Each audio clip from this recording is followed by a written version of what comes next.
one person owns your life, and that is you. If you want to craft your own life, and if you want to be happy, you have to stop living for other people's validation. The most powerful validations are when you craft your own path, which may be very, very different from what a powerful figure in your life, your father or your Masi or whatever, wanted you to go on. And a few years later, they say, wow. This is episode number 80 of The Inspiring Talk with Mohit Satyanand. Welcome guys to The Inspiring Talk. My name is Vijay Gautam. I am host for this show. Each week I interview today's most successful and inspiring personalities to help you realize your inner potential.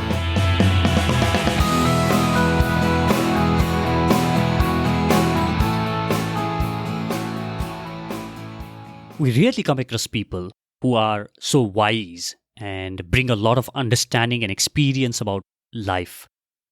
Mohit Satyanand is one of such people whom I have recently met and fell in love with the deep wisdom he has about life, love, and passion. He is so articulate and speaks beautifully that you won't get tired hearing him. You might have known Mohit is founder and chairman of Teamwork Arts, a company that organizes festivals across the world, including the most popular one, Jaipur Literature Festival. He established India's first successful snack food brand, Crax, the company that produces the most popular corn rings, among other things. He has been an entrepreneur all his life, and in the last few years, he has invested in several companies as angel investor, and now he mentors them. On this episode, we discuss wide-ranging topics from what Mohit learned about happiness, following your heart, validation, self-love, and more. I personally learned a lot from our conversation, and I'm sure you will learn a lot as well. And I'm sure a lot of wisdom shared on this episode will stick to you for a long time. Without further ado, let me welcome Mohit Satyanand.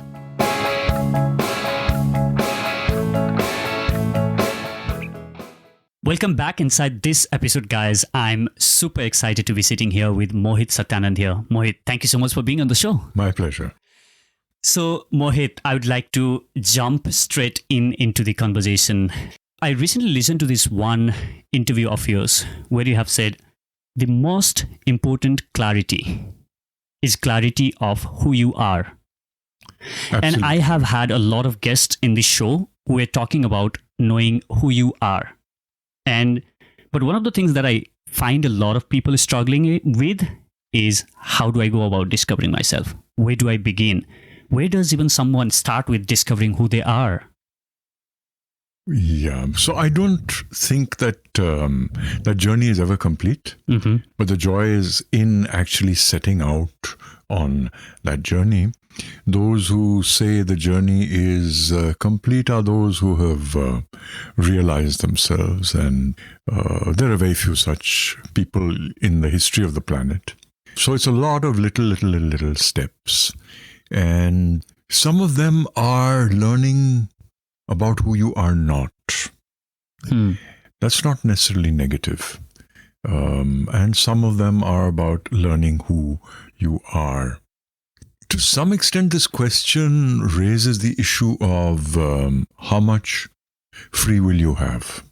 And if you are not made as a person who reflects, can anything force you onto that journey? I don't know the answer. But I do know that if you have some of that in you, then you can perhaps multiply it and grow on it. And these journeys are also not unbroken journeys.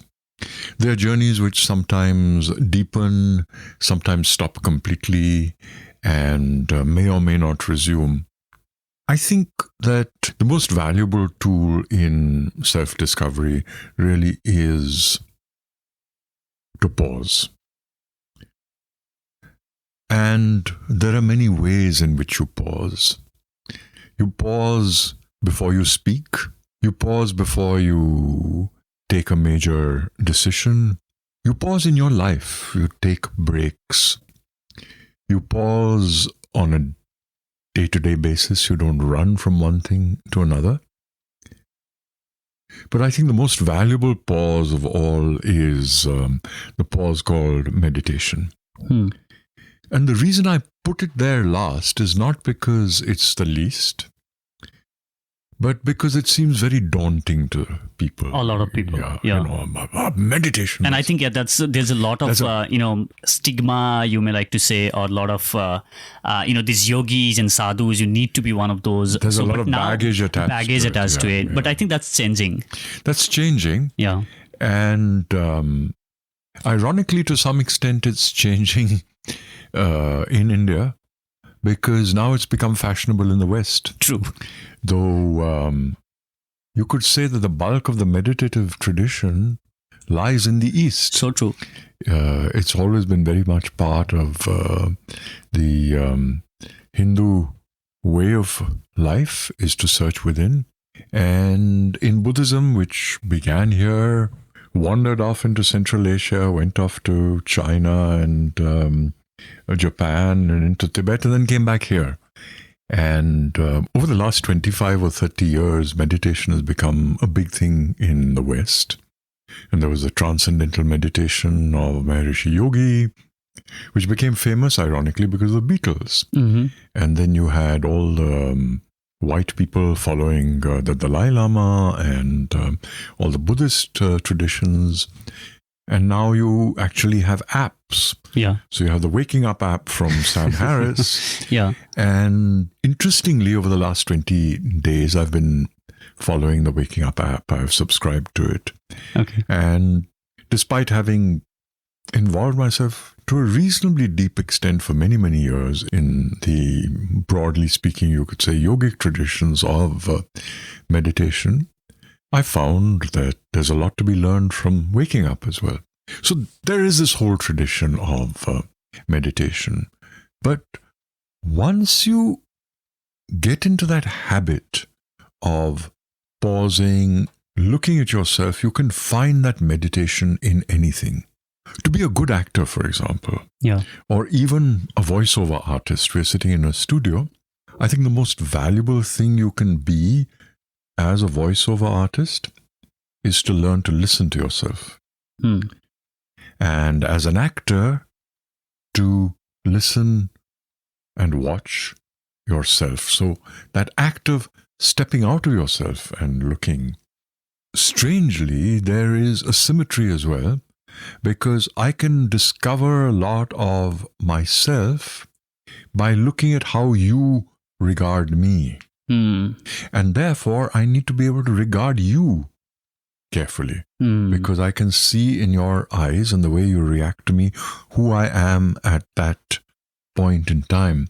So meditation and self-awareness and the potential for it exists at every moment in life. Yeah.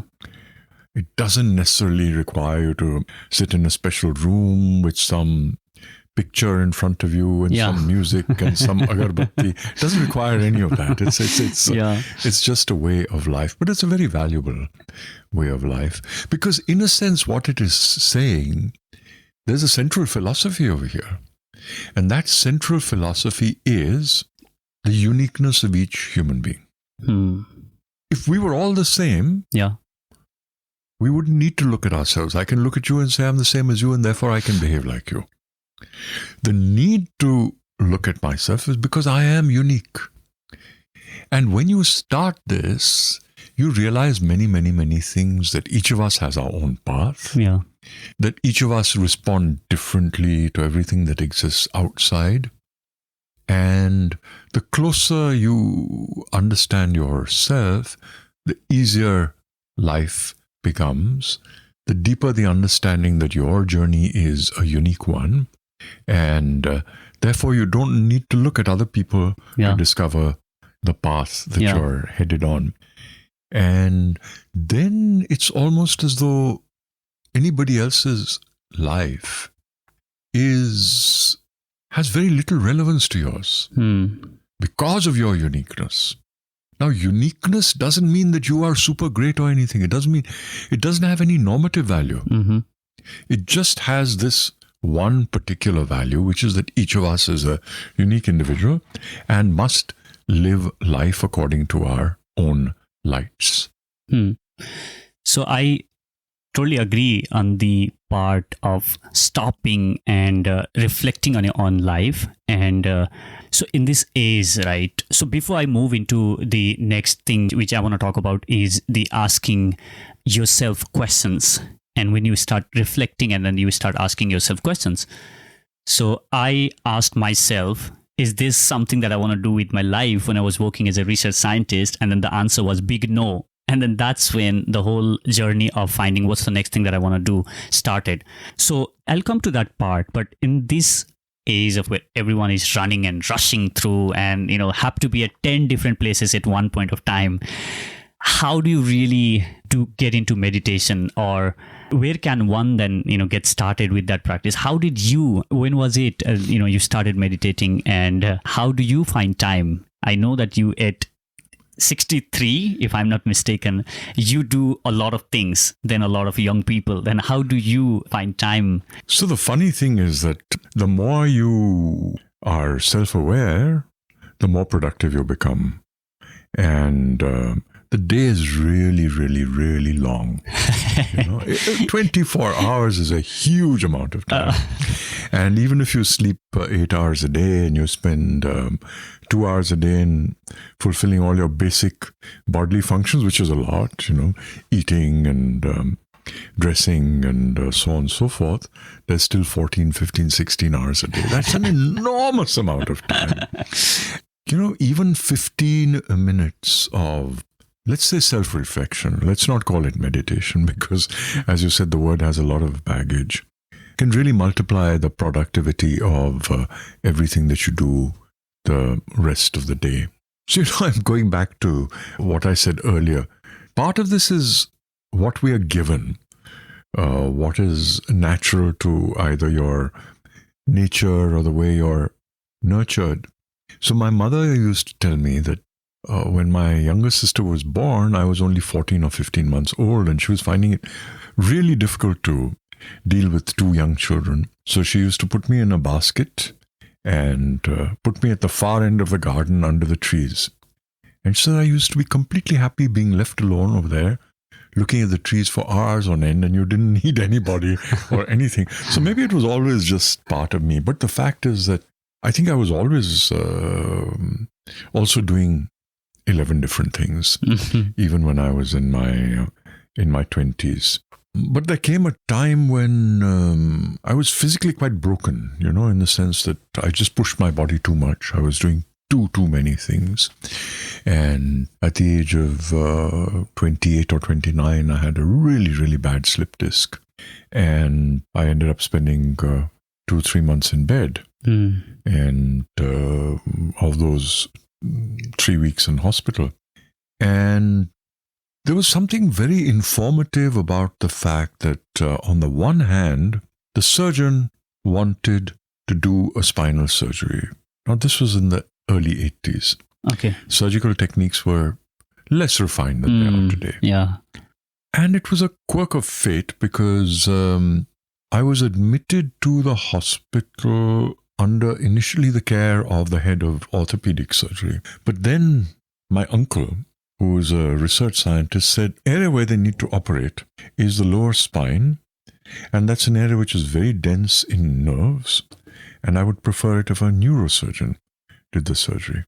Now, the neurosurgeon was very strange because he was in no hurry to operate. Mm-hmm. He said, you spend a week doing physiotherapy and then we'll see. So I've been trying to do physiotherapy for the last 2 months. It hasn't helped. No, you try. 1 week became 2, became 3. At the end of 3, I was walking up and down the corridor and he said, now you go home. No surgery required. And that got me thinking. about the power of healing that lies within you. So here were these two approaches. One is you're broken, Yeah. you need to be fixed from the outside. Yeah. And the other is you're broken, we can teach you how to fix yourself from inside. And certainly the surgery would have worked. It was a well-established surgery, perhaps. Yeah. But this worked too. Yeah. And now if I look back, this is 35 years ago, right? That's a really long time. And we don't know the counterfactual. We don't know what my body would have been like if I'd had that surgery. But we do know that I'm now almost 64 and I can still cycle 75 kilometers a day or swim 4 kilometers or run 10 or whatever. So that the body could heal itself. And for the body to heal itself, the mind also had to get rid of the fear that if I touch my feet, I'm going to injure my back. If I put a backpack and climb up to a pass at 18,000 feet, am I going to sprain my back? So both of them had to work together. So these early, almost accidental lessons in the power of your own mind and your own body turn you inward and realize that there's a lot of strength within each individual. And in my case, I think these sort of set me on that journey. But life is a series of accidents. Yeah. But the thing about accidents is that two different people will react very differently to the same opportunity being presented to them. One person may see it as an opportunity and the other person may just say, I'm not interested. True. So I'm always very hesitant to say, I could see so clearly that this is the path I must go on and this is what I must do. I only see my life as being a series of very, very, very fortunate accidents to have put me in a place where today I feel very blessed and very happy with the life that has been given to me and the time and the grace of spending time consulting myself. Great. So, do you ask yourself questions? Of course. What are some of the questions that you have asked yourself, the most self-reflection questions, or the questions that you might have used in your life to course correct? Let's say you were headed somewhere without knowing that is something that you wanted to do, if that has ever happened, or generally just to... Look, the questions all human beings ask themselves are firstly about money in today's world. Secondly, about love. Thirdly, and most deeply, about meaning. And that's a very difficult one. And I think the one that I got sorted out first of all was money. And so when I began my career at 21, I was very clear that I needed to be very rich. But so why is that? Like, is that? I don't know. It was just a thing for me, Is that because about things that you have been through in your life, or is there anything of that sort? Or no, I had a very, very easy, very, very comfortable life. It was just something. Okay. But by the time I was 24 or 25, I realized that money didn't mean anything to me. It didn't mean that much to me. So that I sorted out very early in my life. Related to money was ambition. And the two often go together. Not necessarily, but they often go together. And I realized that to some extent, not necessarily, because these are very, very hazy things, but I realized that a lot of ambition comes from the need to prove something to other people, to the world, etc. So to some extent, they stand outside of yourself. So quite rapidly, I got rid of that as well. The third is or was about love. And, most of the time when we talk about love, we talk about it in the very specific framework of romantic love or a partner. And that's certainly very, very important. And I will talk about that. I won't go away from that. But as I grow older, I realized that there's a lot more to love than just that one or two or three relationships. So there's romantic love, there's the love that you're almost sort of born into, and sometimes it sort of transmutes into just habit, which is the love for parents and siblings and so on. But as you grow older, you realize that love is a very, very important force in the world, and you can expand that sense of love to large numbers of human beings. And every time you open your heart a little bit more, it makes you a happier person. So this question of love in the context of finding the right person to love and live with and so on and so forth is probably the most confusing part of life between sort of 18 and till about 60. Oh. Because first it's about relationships, then perhaps it's about finding a partner, if you believe in partnership and monogamy and so on and so forth. Then it's about the relationship you build with that person, if you do settle down and so on and so forth. And then gradually it sort of transmutes. So I think that today I can actually say that I have a very, very easy relationship with this context of love. Why do you say that? Because I'm not plagued by it any longer. I'm not plagued by questions like, do I love so-and-so enough? And once you become secure as a human being, it doesn't really matter to you whether other people love you or not, But I do have to say that, given the fact that most of the people who are listening to this are going to be a lot younger than me, this stuff that I'm saying is not so relevant. What is more relevant is, how did I resolve this issue between 20 and 40? It was a long period for me because I only got married at 40. Right? True. And I met a lot of people in that intervening time. I lived a very, very free life and had a lot of interactions and so on. But one thing was very clear, which was that I trusted my heart.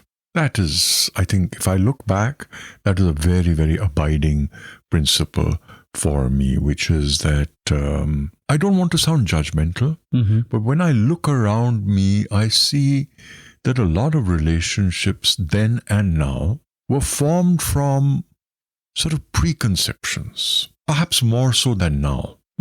I want to get married to girl stroke boy who is A, B, C, D, and E.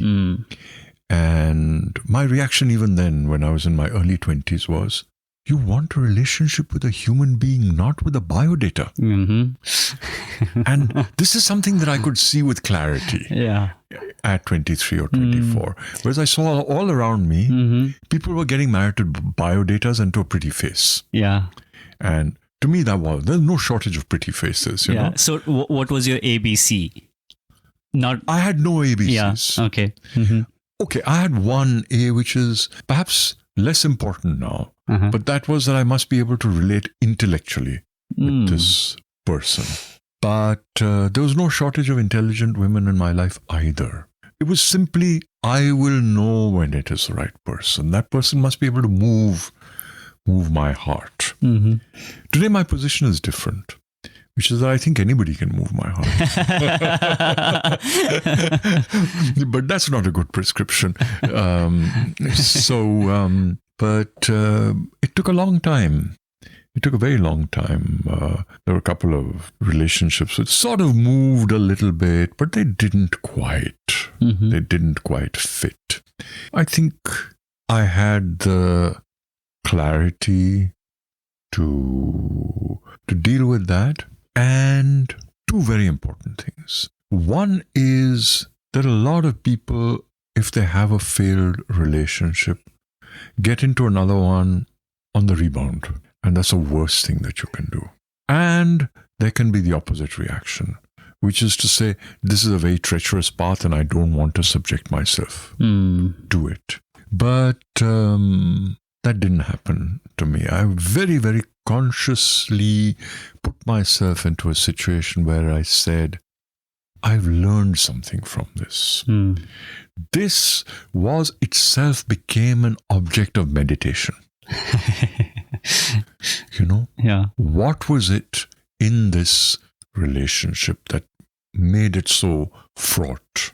Mm. It was very important to understand it, and to understand it very, very deeply, to the extent that one was capable, We Yeah. all have our limitations. But to actually meditate upon it and try and find the truth of why it didn't work. And when you do that, the truth is actually very simple. Oh, yeah. It's not about money or career or father-in-law, to be or not to be or whatever. It's actually something very, very, very deep about the connect with two people.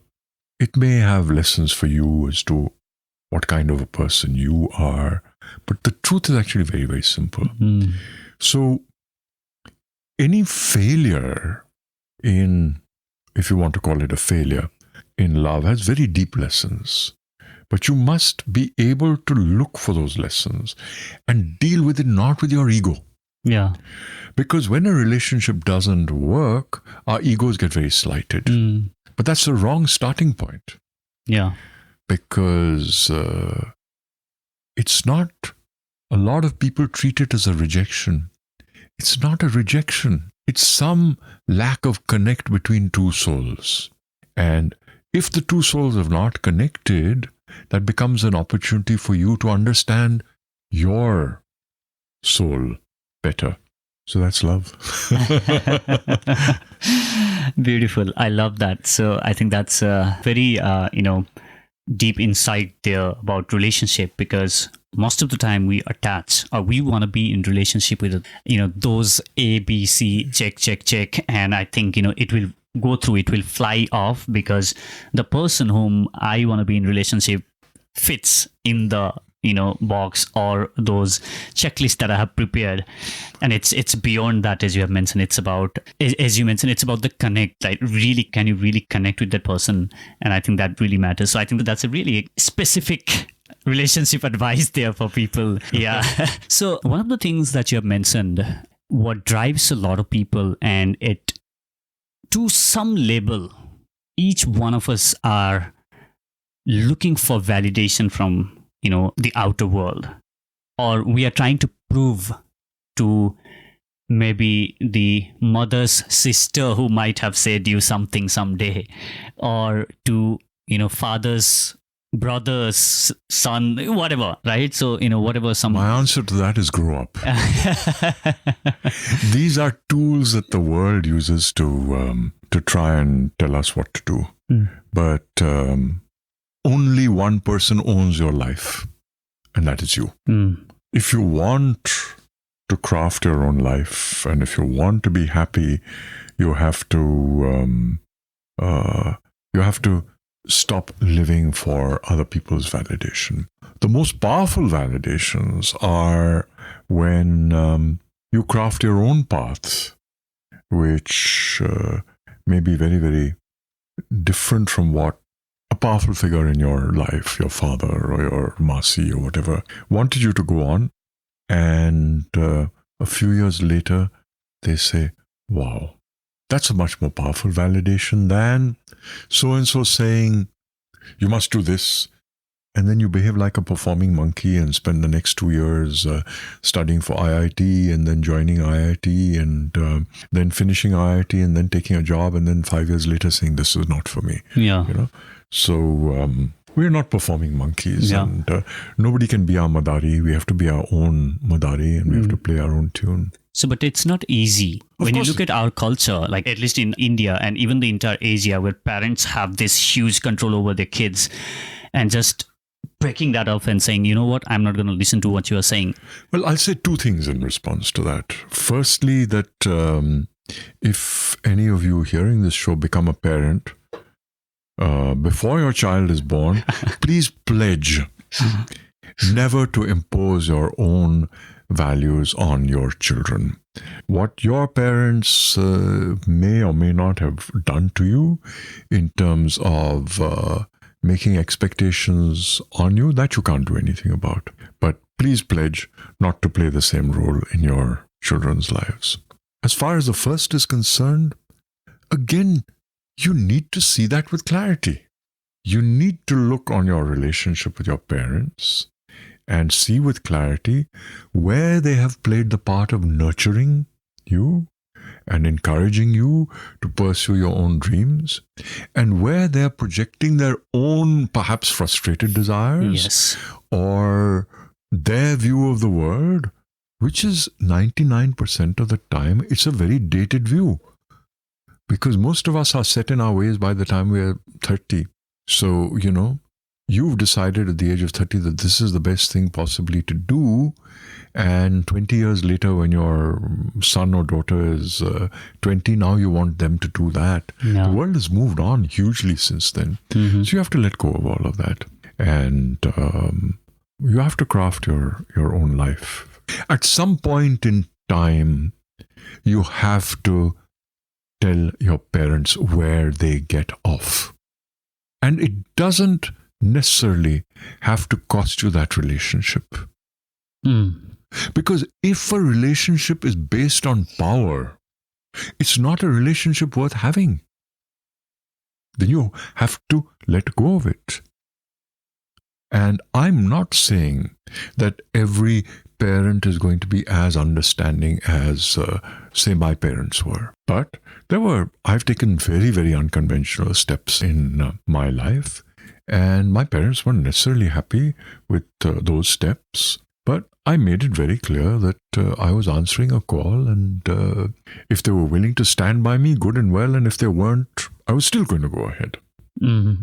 So charting your own course is not easy. Life is not meant to be easy. Life is meant to be rewarding. And the two are very different. If you want life to be rewarding, then you have to be prepared to take tough shit. If you want life to be easy, you could end up being a basket of regrets by the time you're my age. You got to choose. Yeah. Do you want to have an easy life and Yeah. end up with a basket of regrets? Yeah. Or do you want to take the tough life and say either I did what I wanted, or at least I tried and dug a deeper path than the easiest one? You can't have both. Yeah. So yeah, as you mentioned, it's not definitely going to be easier, because you also need to understand the perspective that they are coming from. And as you mentioned, they are trying to impose the fears that they have on you. And they might have been through certain circumstances, and the world they come from, it's totally different. And then they see the world with that lens, and they are trying to pass on the same lens because they felt that way you will be safer. You will land, in a safe zone. Again, I'm going to say the best gift that you can give your children is courage. And again, I was fortunate in that my parents gave me courage, but I think I amplified that in my relationship with my son. We only had one child, which is to give him courage really early in life. And to give him unconditional love and support so that he crafts his own journey and learn to be comfortable with that. But if you didn't get it from your parents, you've got to find it. Find the courage to be who you are. Find the courage to live with insecurity, with uncertainty, with not knowing what the next step is. That's the only way to have a meaningful life. So the next thing I would like to add on, same thing about going on the unconventional path. And a lot of people who are listening to this podcast, they would like to craft their own path or do something that they are passionate about and they, they love doing. Next thing that kicks in is the self-doubt aspect of it, where they are not, or people are not very confident about, am I really good enough? Can I do this? Or how does one, tackle the self-doubt? Self-doubt always exists. It exists through your life. You can be the most successful actor in Bollywood. I always ask this, not because I have anything against him, but do you think that Shah Rukh Khan doesn't have self-doubt? What's your answer to that? He does. I'm sure he does. I'm sure he does. I'm sure he does. I'm not saying I know he does, but I'm sure he does. Yeah. We know that Rekha had such tremendous self-doubt, right? Mm-hmm. You know, Yeah. we know that Meena Kumari had such great self-doubt. And from whatever anecdotes one has, every superstar is looking over their shoulder at the rivalry and trying to figure out what their box collections were for their latest big ticket film, etc., etc. So self-doubt is part of life. And that's why I said earlier, you have to learn to live with uncertainty. A lot of this self-doubt, see, there are two parts to it. One is, am I good enough? Yes. And the other part of it is, am I as good as so-and-so? Now you have to separate the two. Yeah. Because am I as good and so is already putting you into a second-hand life. Because you're not looking at yourself. I like that. Yeah. Right? Now the other question is, am I good enough? For what? Let's take a very mundane example to illustrate it, which is that you decide one day that you want to run, right? Now you're already 28 years old. I'm just taking a hypothetical example. You're already 28 years old. You're never going to become Usain Bolt, right? That doesn't stop you from running. True. Why are you running? You're running because you enjoy running. You're running perhaps because you think it's going to improve your health. You're running perhaps because you like that sense of being free early in the morning. So there are several reasons for doing it. It's not because I want to become the best runner on the planet, or you're not asking, am I good enough for what? The question is it bringing you pleasure? And if it is, you do it. A lot of this, am I good enough, is coming from this instinct of a pecking order.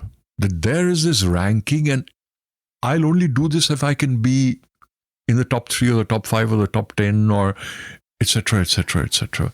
That takes you back to the same thing, which is a second-hand life. Because the moment you say, where do I stand in this ranking?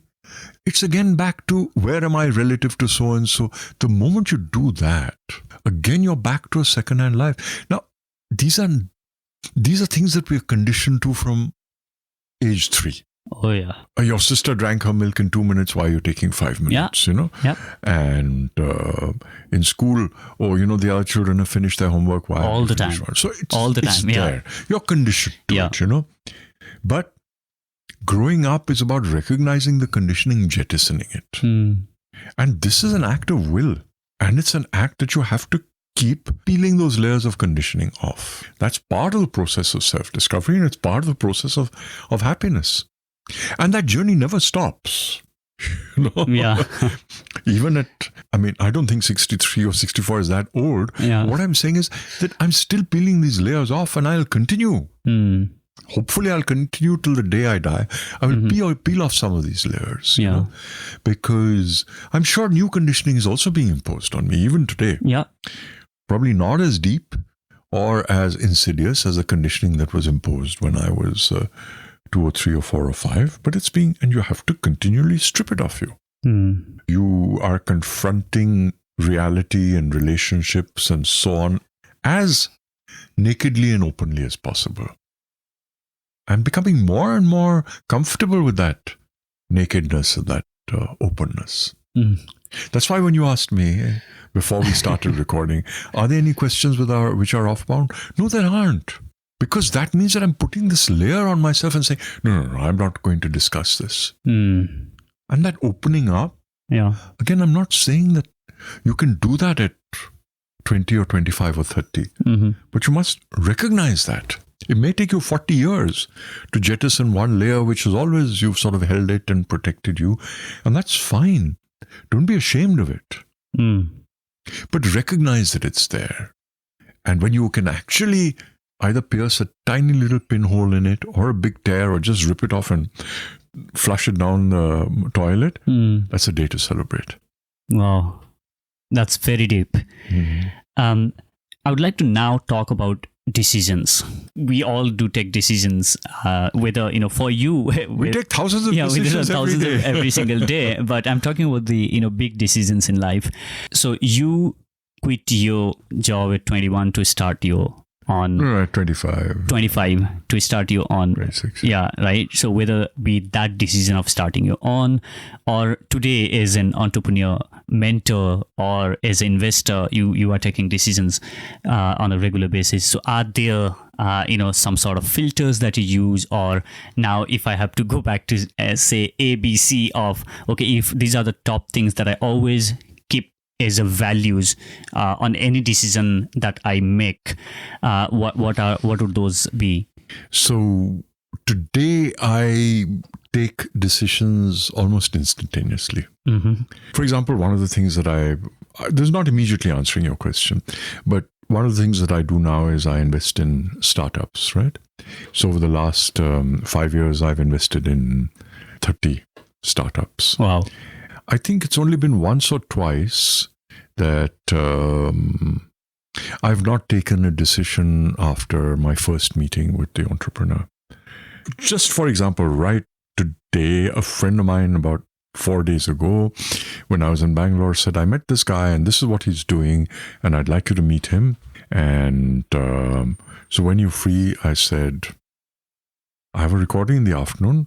So let's meet at about 12. So he came at 12. This guy came. We talked for 45 minutes. He said, okay, so now what happens after that? I said, I'll decide and I'll post it on the app. Within a few minutes of his leaving the door, I hit the app and said, commit such and such amount to it. So decisions have become very, very easy for me today. But I'm sure that's because you have this long experience behind you, and decisions, if you ignore outside compulsions, then decisions are made either from the heart or from the head. Mm-hmm. They also need to inform each other. The heart has got to feel good and the head has got to feel good. And I'm a very numeric person. Okay, I understand numbers and I have an extremely logical mind. But I think all the decisions that I make come from the heart. And or maybe it's because the mind can process everything so fast that the baton passes to the heart immediately. So the mind has already put a green flag out there. That takes seconds. And then because the heart is open, the heart can say yes immediately. Also, I think, it flows from this sort of this understanding, from this continual self-reflection. So I'll give you the first major decision that I made was when I chucked up my job with Hindustan Lever. Yeah. And it was quite funny because this friend of mine, a school and college friend of mine, came to Bombay. He rang me up. These were days when there was no STD, leave alone cell phone or whatever. He had to make a trunk call, called me up, said, I'm coming to Bombay on such and such day, and can we meet? And I said, yeah. And the moment I sort of went to his hotel room, I realized something inside me said, he's not here by chance, He made it sound like it was chance, but he's here actually to meet me. Mm-hmm. After about 5 minutes, it became clear that he was dying to say something. So he jettisoned all the niceties of, have a drink and I get something. He said, listen, this is what I want. I want you to come to Delhi and start a new business for me. And I won't interfere. I'll just give you a blank check and a blank office and you start something for me. I was 25 then. Mm-hmm. And I said, okay. And he said, what? So I said, yeah.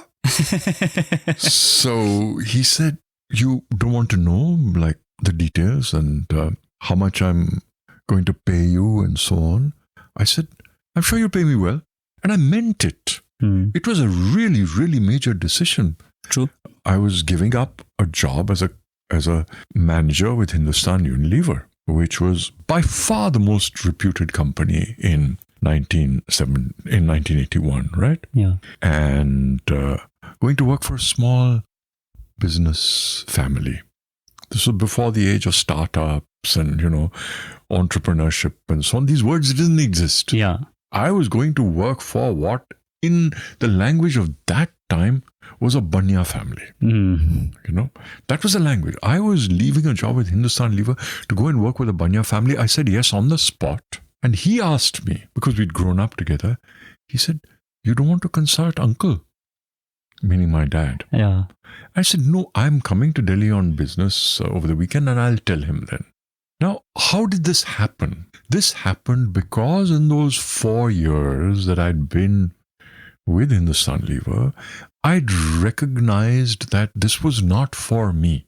I recognized that I was learning an enormous amount in this organization, but that I am not the right person to work in a large organization. I recognize that I'm not the kind of person who can say, yes, sir, when I actually mean, you know what, we need to talk about this. And I'm not sure. I was always going to be thinking of something out of the box at a time when thinking out of the box was not encouraged in large companies. And over the years, I'd learned to trust this person. Then what I call, and I tell lots of people this, I was willing to say, don't sweat the small stuff.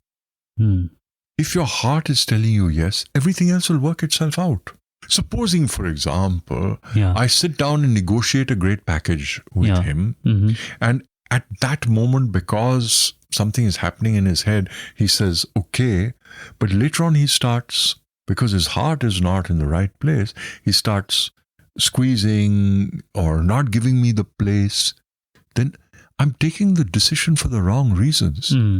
At age 25, what is the most important thing for me was the conviction that this guy will let me set this business up in the way I would like to set it up, and not the terms and conditions and the salary and, the perquisites and so on. That is the most important.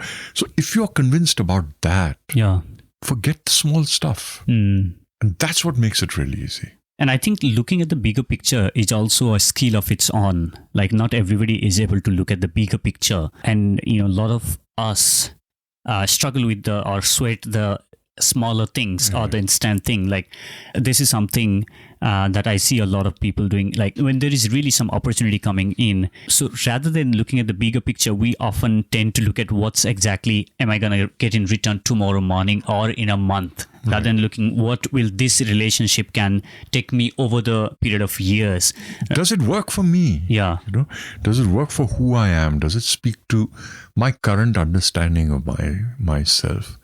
So again, it goes back to courage. You say that if the big picture is right, everything else works. And if I spend too much energy in the small shit, firstly, when you start getting into that, you're already breaking the trust that exists. So I'm sure he was more than willing at that point in time for us to sit down and talk about salary packages and so on and so forth. But, it wasn't the important thing. At that age, would it have mattered if I made 300 rupees more or 300 rupees less? You know? So I think trusting my heart was always the most important thing in any situation. Am I comfortable with this? Go ahead. And what makes it easier is if you know that you have the strength and the resilience to deal with the consequences. So you say, I'm taking this based on my heart, because my heart tells me it's right. And so what if it doesn't work? Life is long, I'll do something else. And I think that life is long is something that we often forget to realize. Oh, absolutely. And in this world, I need something right now, like instant gratification. So how do you build that? Like, how do you deal with, build persistence and patience?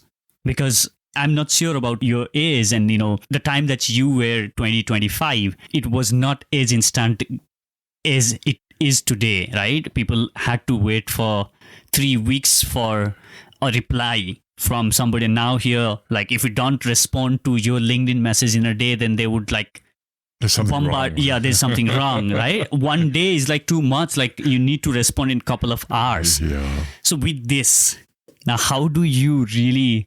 Well, as you said, I'm a product of a different time. Yeah. And one of my favorite stories, I do even now, though less.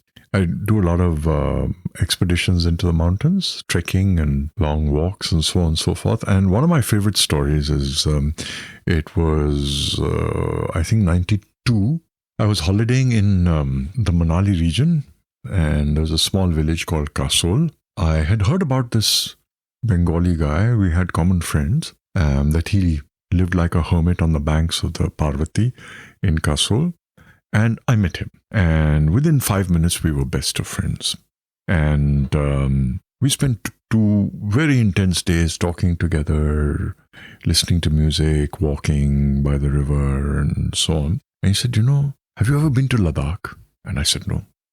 He said, you need to go to Ladakh. Mhm. You must go to Ladakh. So I said, okay, yeah, I'd like to go. And he said, you know what? Now, this was April of 92. He said, August, I'm taking a group to Ladakh, and I'll finish with the group around the 9th or 10th or whatever it is. And so why don't you come and meet me in Ladakh at the end of the trip? So I said, okay. So we looked at our dates and so on and so forth. And I said, okay, I'll reach Ladakh on August 14th, 13th night or 14th morning, whatever it is. He said, okay, just remember the name of this restaurant, and we'll meet there for breakfast at 9 o'clock. So this is April. Between April and August, I got one telegram from him in July saying, I'm leaving for Ladakh. Yeah. See you in such and such restaurant at 9 o'clock on August 14th. I landed up over there, and he was sitting over there, and we spent the next 6 or 7 days traveling through Ladakh. Now the point is that today, between those two events, there would have been 250 WhatsApp messages. Absolutely. Yeah. So many pins That would dropped. be less. 250 would be less. So many pins dropped. Yeah. So many Instagrams and so on and so forth. And then we would have met.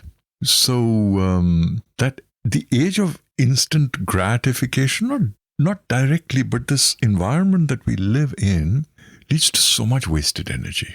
And if you can shed all of that and learn something from those times. I'm not one of those people who say that was a better world. I'm very much a citizen of today's world, and I used your pin to get here roughly, and this so on and so forth. So I'm not a Luddite, I'm not saying reject all of that, but I'm saying there's certain values of tenacity, of commitment, of learning to wait for the good things to happen, and so on and so forth, that lead to a tremendous amount of reward. The second thing that I'd like to say, and neither of these is answering your question directly, and I'm aware of that, is that, all of this technology and all of this economic development that we have seen means what? It means that the world is a more productive place. It means that there is more in the world. And you see that everywhere, 40 years ago, we were a food short country. Today, we have too much food. We don't know what to do with it. 25 years ago, when I got married, flying to Bangalore and back cost you 1 month's salary. Today, it costs almost nothing. You don't even think about it, Yeah. On a good day, you can get a flight for 5,000 rupees. 10,000 rupees or there and back. It's not a large sum of money any longer. So all of this has made the world a more beneficent place. There is more. And we must learn to use that more, to feel more content, not less. Yeah. So just because there's more food on the table, it doesn't mean that we have to eat more. Mm. And that's where we are That's today. a beautiful way of putting There's it. so much food on the table and we want it all. Yeah. But a lot of that is not bringing joy to us. Mm. And life is about editing. That's a very beautiful way to look at it. Yeah, you have to edit out what's not necessary and focus on what actually brings you value. So it's not just about delayed gratification. So I'm aware that I haven't answered that, but what I'm saying is not about delaying gratification, but it's about recognizing what actually gratifies you. And if you recognize that, there's enough of it on the table today. I think that's a beautiful way to put this, because what we are trying to do is I want everything that's on the table. And if I don't have, because I might miss out because everyone else is having. Right. And so it goes back to who you are. Now everything just connects like everything starts within. Absolutely. And once you have the understanding of who you are and what you really want. So does wearing a 25,000 rupee kurta make me feel more comfortable than wearing this 3-year-old kurta which I bought for 890 rupees? It doesn't in any way. In what way does it make me feel more comfortable? Yeah. So Mohit, you speak beautifully and you articulate things really nice. And, I have heard you speak there at the festival, and in that 90 minutes, I had learned a lot. Whenever you talk, you make a lot of sense. And you bring this wisdom with you, and probably because of your experience that you have had. And for the people who are in 20s like me or younger people, I often feel that there needs to be more understanding of the world and life.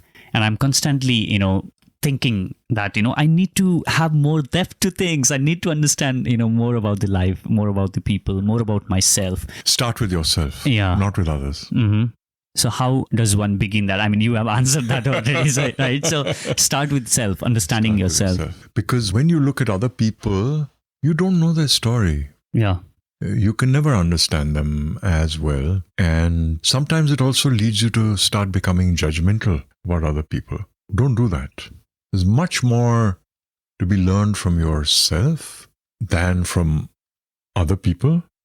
But if you do look at other people, which is always informative, try to stay away from judging them. Mm-hmm. Because you never know the constraints under which they were brought up and what struggles they've gone through. If you have to look at other people, try and find what there is to learn from them rather than what there is to criticize about them. It's tough because part of fueling our own ego is about finding what's wrong with other people. We do that all the time. You're still going to do it, but just be aware of that part of you. So I'd like to now switch a little bit of a gear from these, deep insights about yourself and taking risk, going on the untrodden path, to a little bit on the entrepreneurship side, because if we don't talk about that, then the major portion of the things that you have done in your life will not be covered. We wouldn't get those insights from your entrepreneurship. So now, with all the wisdom about entrepreneurship, about investing, and about business that you have, and the understanding that you have had, what would you advise to 25 years old Mohit on the entrepreneurship, or what advice would you like to give that young boy who was just jumping and saying yes to the business proposition of a friend? What I would say is that it's much easier to take that leap today than it was in the late 70s. 40 years later, as I said, the world is a much more beneficent place than it was then, in general. Number two, the Indian environment is not as uncomfortable with failure as it was then. Number three, there's an entire ecosystem out there: angel funding, seed funding, venture capital, etc., etc. The world and India has never ever been so welcoming to young people with a good idea, a dream, and passion. So jump into it. Mm-hmm.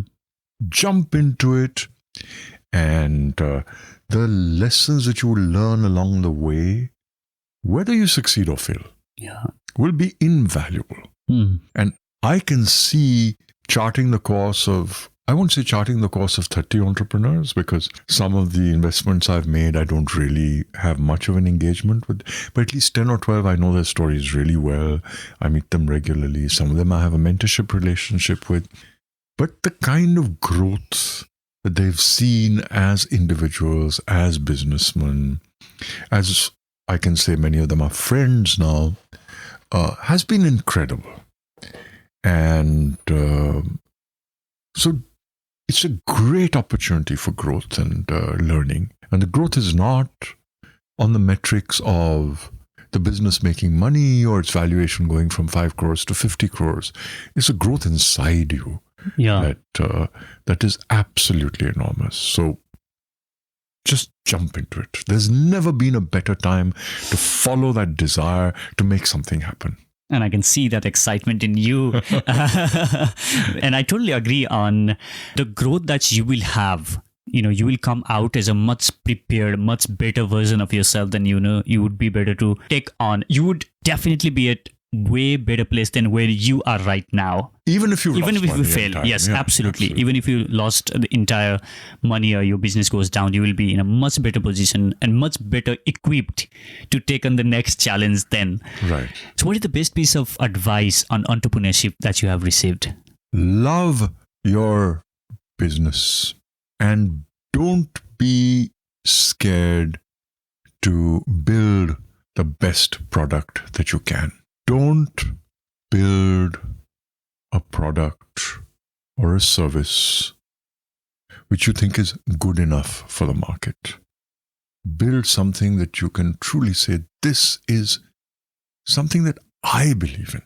Your self-belief about what you build is the most important thing. Don't say this is good enough for the market. This is truly the product I can believe in. This is a product into which I put honesty and love and the best knowledge that I can summon about this particular domain. So what are some of the traits that you have seen?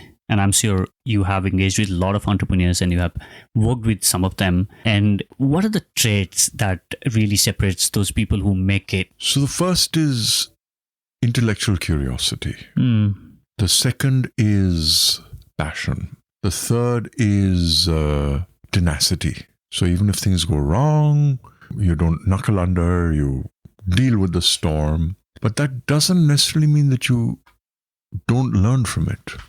So if you have that intellectual curiosity and things go wrong, you'll also find a way to change something, to pivot something, to say, I made a mistake over here. So that balance between being tenacious and being flexible is very, very important, because most businesses don't get the product or the business model or the service right the first time. They have to learn and they have to adapt and so on and so forth. And without a doubt, if all of this is not underpinned by integrity, then nothing works. That's like a common minimum prerequisite. So tenacity, intellectual curiosity, passion, and integrity. There you go.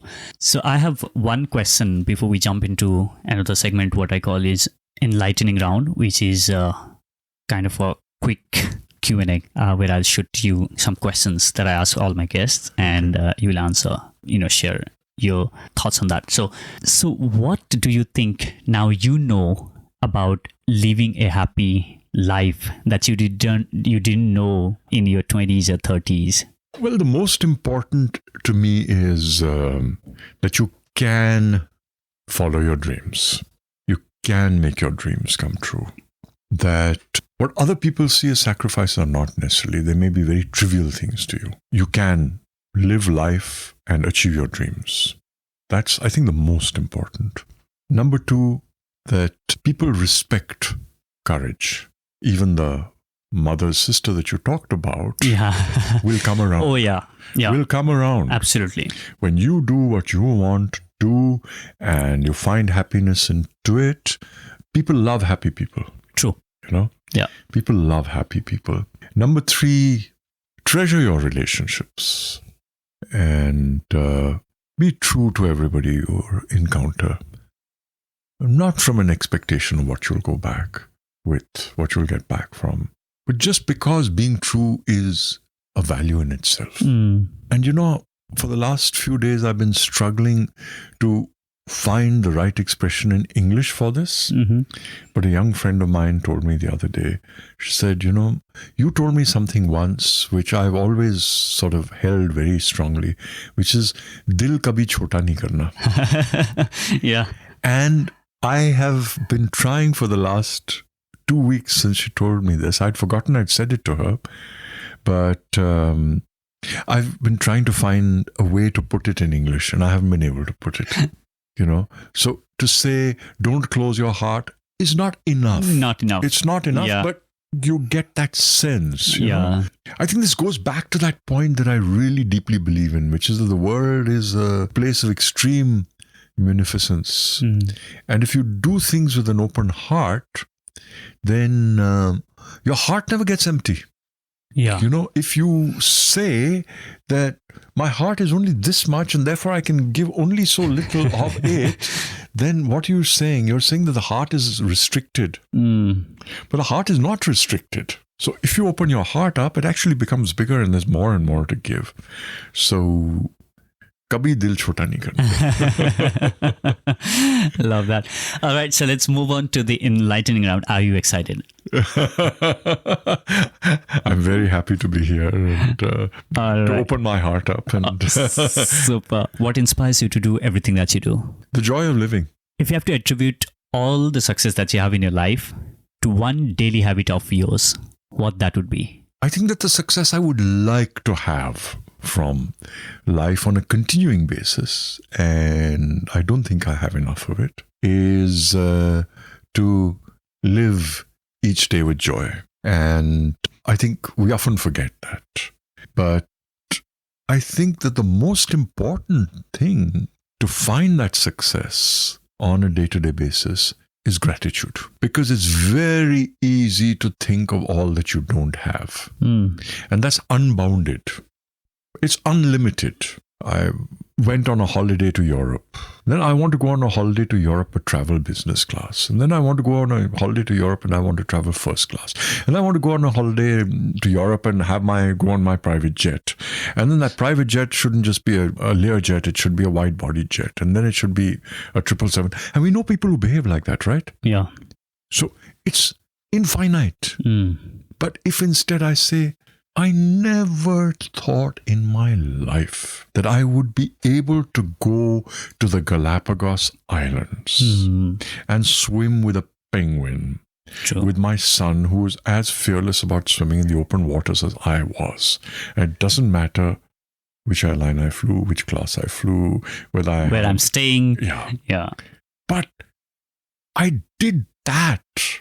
And I must look upon that with extreme gratitude. Then I'm successful. It's not one leading to the other. Yeah. The two are playing off each other. Because the more gratitude you feel, more positively you lead life with. And the more positively you lead life, the more fulfilling it'll be. And the more fulfilling it is, the more gratitude you'll feel. So it's not one thing. It's this relationship between the condition of your heart and the way in which the world responds to it and plays back to you. So if you look back at your life today, what are the three things, let's say you are starting, if you had to start this whole journey all over again, what are those three things that you would have done differently, or things that you would have started early in your life? Anything? I find that a very difficult question to answer because I think I've had a great life. And the world is such a different place. So I think the one thing that I would probably change is that, when I finished college in 1977, I had promised myself that I would travel overland from here to Europe. And I did that. It was the most amazing journey, both in time and space, as well as into myself, doing that. But I had already accepted this job with Hindustan Lever. And at that point in time, getting a job like that was a dream come true. And so I had a date by which I had to come back. Okay. There were at least a couple of points on that journey, which if I had submitted to, would have been incredible new paths. And I may have ended up in the same place, but it was a beautiful opportunity to explore a different life. So I think that's one thing that I would have changed, which is not to have to come back in 2 months. Okay. But just take those opportunities which presented themselves and travel for a few months, maybe a year or whatever. Just be open to that possibility. Aside from that, really nothing. Because I don't think at any point in time did I overstay my welcome in any part of my life. And I think that's very important. That when my heart grew tired of something or lost its passion, I jumped into something else. Yeah. And I think that's the best you can do. Don't overstay your welcome. Yeah. And I'm not talking about welcome in somebody else's life. In your own life. In your own phase of life. True. When you're tired of it, move out. And that's something I've been very blessed by. I'm not talking about a few months. Maybe I shouldn't have worked in Hindustan Lever for 4 years. Maybe it should have been 3.5. Yeah. But, that apart. Yeah. And rarely overstayed my welcome anywhere for more than a few months. When the time was ripe, I was gone. All right, so I have one last question left for you before I ask that question. First, if people would like to reach out to you and see the updates from you and or get in touch with you, what's the best possible way? You can email me. Cool. You will probably have show notes. Yeah. Put my email ID on it. No problem. Are you active on any social media? I tweet a fair amount. Okay. Yeah, under my name, Mohit Satyanand. And if you are listening to this, tweet him what you have learned from this episode @Mohit Satyanand. So here's the last question for you. Imagine that you are standing on the stage of the largest ever built stadium in the world. And this stadium has got the capacity to hold millions of people. And every single seat on that stadium is occupied. Mm-hmm. And you are there on stage and you have been given only 1 minute of the time to share the most important lesson that you have learned in your life. What would be your lesson? What would be your message to these people? I think I've said all of it during this interview, but to condense it, I would say, Dil kabhi chhota nahi karna. Share love, courage, openness, passion, truth, and above all, honesty. Super. It has been a phenomenal having conversation with you, Mohit. Thank you so much for being on the show. My pleasure. Appreciate that. Thank you so much for listening to this episode of the Inspiring Talk podcast. You can subscribe to the show wherever you get your podcast from. I hope you learned something or got some inspiration. If you did, let me know your biggest takeaway from this episode on my Facebook, Twitter, or Instagram @Bijay Speaks. You can access the show notes of this episode by visiting theinspiringtalk.com/8080. Thank you so much for listening. I'll catch you in the next. Now, go out there and do something inspiring.